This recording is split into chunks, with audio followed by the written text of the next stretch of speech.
ایک فاحشہ عورت کی قبر پر اللہ کا عذاب۔ دنیا ایک امتحان کی جگہ ہے جہاں ہر شخص اپنے عمل کے مطابق جزا یا سزا کا متعہد ہوتا ہے، کیونکہ لوگ اپنی زندگی گناہوں میں گزار دیتے ہیں مگر ان کی موت کے بعد اصلی حقیقت کا پتہ چلتا ہے۔ یہ کہانی ایک ایسی عورت کی ہے جو اپنی زندگی فاحشہ اور حرام کاموں میں گزار رہی تھی، مگر جب اس کی موت آئی تو لوگوں نے اس کی قبر پر اللہ کا عذاب دیکھا۔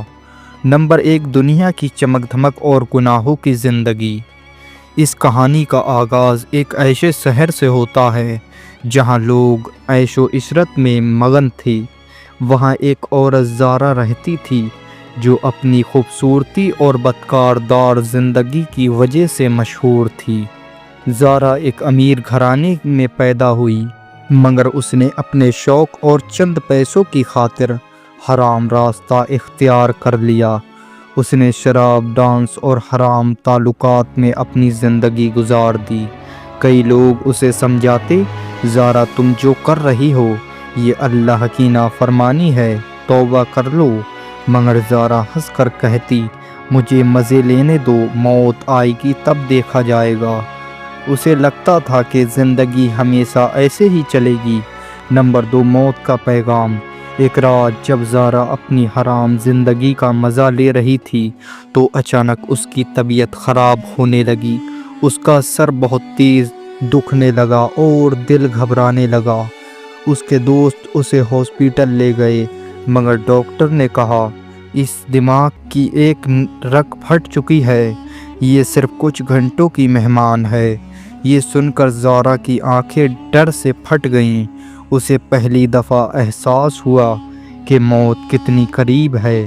اس نے اپنے دوست سے کہا مجھے اللہ سے معافی مانگنی ہے، کیا اللہ مجھے معاف کرے گا؟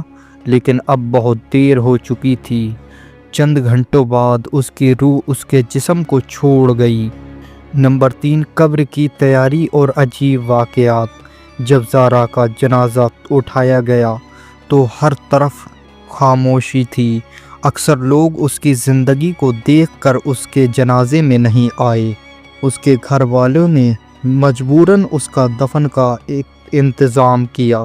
جب اسے قبر میں دفن کیا جا رہا تھا تو ایک عجیب چیز ہوئی، زمین بہت سخت ہو گئی اور پتھر کی طرح محسوس ہونے لگی۔ جب قبر کھودی جا رہی تھی تو مزید گہری کرنے پر ایک عجیب سی بدبو آنے لگی۔ لوگ اس چیز کو سمجھ نہیں پائے مگر انہوں نے پھر بھی زارا کو قبر میں دفن کر دیا، مگر اصلی حقیقت اگلے دن سامنے آنے والی تھی۔ نمبر 4، اللہ کا عذاب، قبر کا دردناک منظر۔ رات کے وقت کچھ قبرستان کے پاس سے گزرتے لوگوں نے دیکھا کہ زارا کی قبر سے دھوئیں دینے والی روشنی نکل رہی ہے۔ پہلے لوگوں نے اسے نظر کا دھوکہ سمجھا مگر جب قبر کے قریب گئے تو انہوں نے ایک عجیب منظر دیکھا۔ زارا کی قبر سے دھواں نکل رہا تھا اور اندر سے چیخیں کی آوازیں سنائی دے رہی تھیں، یہاں تک کہ زمین ہل رہی تھی جیسے قبر کے اندر کسی کو عذاب دیا جا رہا ہو۔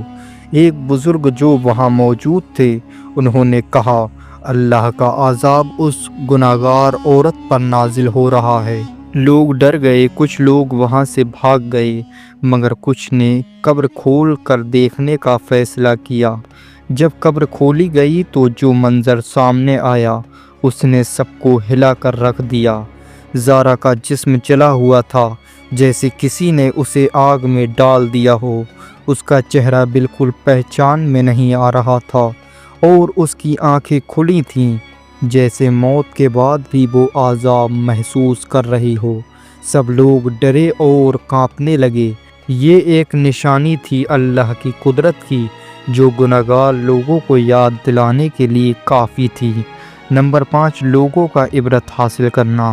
جب یہ واقعہ پورے شہر میں مشہور ہوا تو لوگ اللہ سے ڈرنے لگے۔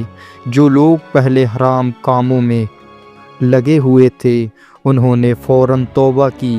ایک جوان جو زارا کا دوست تھا اس نے کہا میں بھی اس کے ساتھ وہی سب کچھ کرتا تھا، مگر اب میں توبہ کرتا ہوں، میں دوبارہ کبھی حرام زندگی نہیں گزاروں گا۔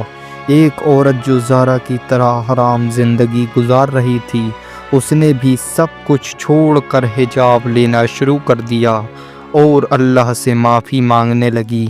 یہ واقعہ سب لوگوں کے لیے ایک سبق بن گیا۔ لوگوں نے سمجھ لیا کہ دنیا صرف چند دن کا کھیل ہے، مگر اصل زندگی موت کے بعد ہے۔ نمبر 6، قرآن اور حدیث سے عبرت۔ قرآن میں اللہ فرماتا ہے، اور جو شخص میرے ذکر سے منہ موڑے گا اس کے لیے تنگ زندگی ہوگی اور ہم اسے قیامت کے دن اندھا اٹھائیں گے۔ رسول اللہ صلی اللہ علیہ وسلم نے فرمایا، قبر یا تو جنت کے باغوں میں سے باغ ہوتی ہے یا پھر جہنم کے گڑھوں میں سے ایک گڑھا۔ زارا کی قبر ایک ایسے شخص کی مثال تھی جسے دنیا میں موقع ملا مگر اس نے اللہ سے معافی نہیں مانگی۔ اس کا انجام صرف عذاب تھا۔ اس کہانی سے ہمیں یہ سبق ملتا ہے، زندگی حرام کاموں میں گزارنا صرف دنیا تک ہے، مگر اس کا انجام بہت دردناک ہوتا ہے۔ اللہ گناہگاروں کو موقع دیتا ہے، مگر اگر انسان نہ سمجھے تو عذاب کا وقت آتا ہے۔ توبہ کا وقت صرف زندہ ہونے تک ہے، موت کے بعد توبہ قبول نہیں ہوتی۔ قبر یا تو رحمت کی جگہ ہوتی ہے یا عذاب کی جگہ۔ یہ ہمارے عمل پر ہے کہ ہم کیا پسند کرتے ہیں۔ اگر آج بھی کوئی گناہ میں مبتلا ہے تو فوراً اللہ سے توبہ کر لے، ورنہ کسی کو نہیں پتہ کہ اس کا انجام کیا ہوگا۔ اللہ ہمیں گناہوں سے بچنے اور آخرت کی بہتری کے لیے عمل کرنے کی توفیق دے۔ تو کمنٹ میں آمین ضرور لکھیں۔